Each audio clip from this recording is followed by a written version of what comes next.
Professor Agarwal has given a fairly broad overview of the various challenges which face the education sector, particularly in India.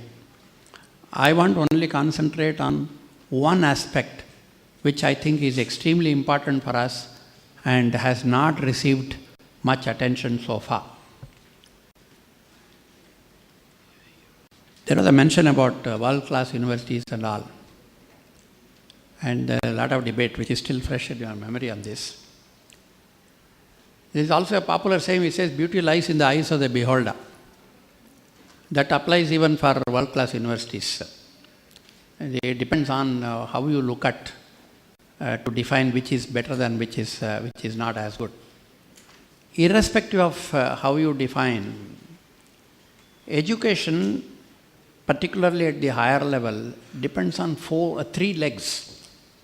One, of course, is the students. The second are the teachers. And the third is the infrastructure support, both the teaching as well as research support. As far as India is concerned, we will all agree that there are plenty of students. We are not running short of students number-wise.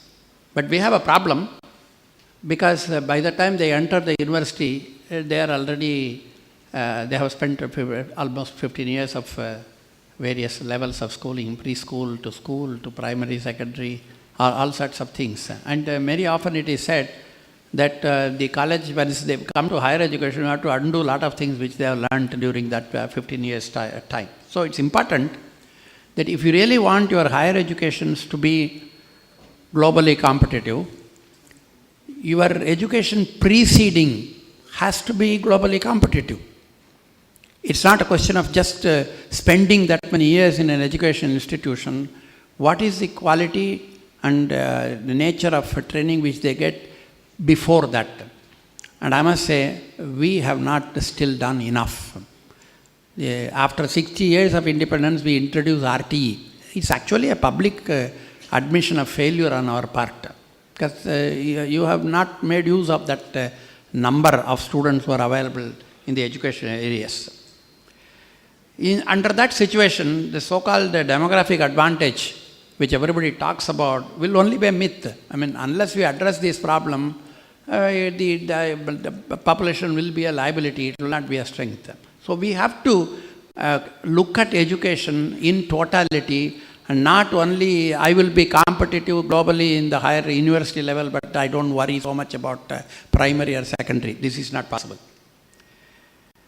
As far as the teachers are concerned, Mr. Agarwal already pointed out one thing. Number one, we have good teachers. We all are aware of good teachers in the schools. But they may not be publishing anything. We have good researchers in our institutions. They may not be good teachers. Now, if you want to have a globally competitive institution, we need good researchers who are also good teachers. This is a very special class of people, even within the research and teaching community. At the moment, we rely on statistics to identify them. I mean, there is no effort systematically to identify to such people. Of course, I don't want to spend too much time on infrastructure. We have constraints on our national spending capability. It's also easiest to address. Well, if you make a budget allocation, you have made a budget allocation, that's all. It gives you a lot of photo opportunities also many times. But as was mentioned, that it is not spent, right? Is it spending capacity low? Are there constraints in spending? These are issues which one might discuss for several things. But what I would like to keep in mind is that our investment per capita, both on the teaching and on the students, is not the highest in the world. It's not globally competitive. So if you don't invest in a globally competitive manner, you cannot demand globally competitive result. This is something which is completely forgotten. In fact, I remember one research paper which says that per dollar invested, per rupee invested, the research output of Indian institutions is not too bad. It compares almost favorably with Finland or UK or many other countries. But the thing is, we don't invest. That's a pain problem. But anyway, again, I don't want to talk about it further. The weakest link in the teacher, student and infrastructure is the teacher. Because number one, there is a shortage. Somebody mentioned 1 million teachers shortage. Number two, we don't get made-to-order teachers. It takes 10 years to train a person who is a good researcher and also happens to be a good teacher. That means, by the time he enters the job market, he is 30 to 32. Right? Till that time, he is treated as a student.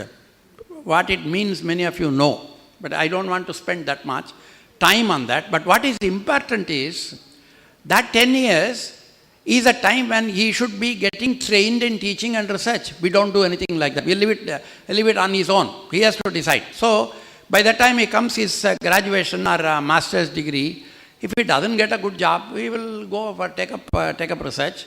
And if he completes research, if he doesn't do a good job, he will get into teaching. Teaching today has become a last resort at every stage, at several stages.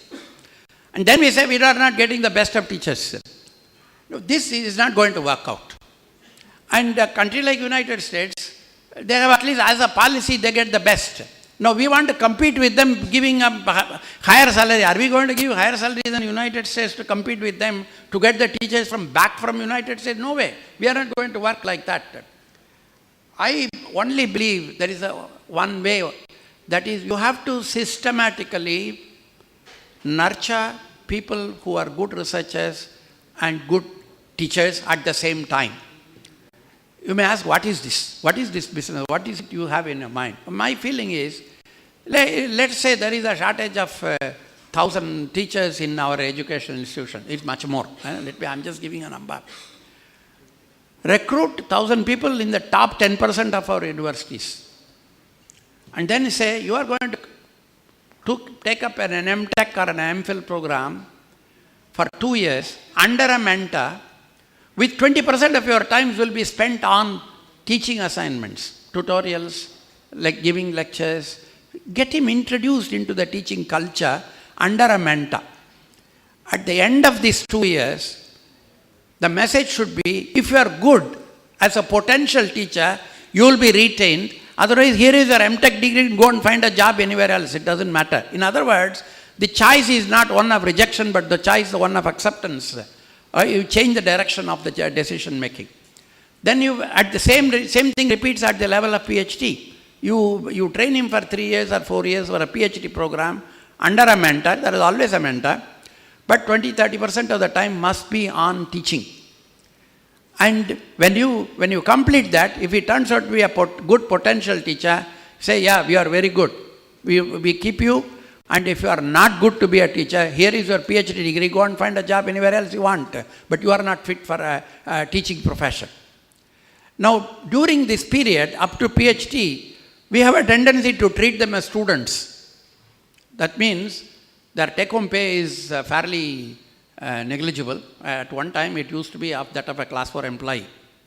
And very often, it's even more glaring. A student does PhD on glaciers, Himalayan glaciers. He goes to do a job in Himalayan glaciers, and there is a class 4 person who carries all his material and goes there. And there is an accident. Then you have to airlift those people. Yes, a student cannot be airlifted. So he has to find his own method. But an employee can be airlifted on an emergency.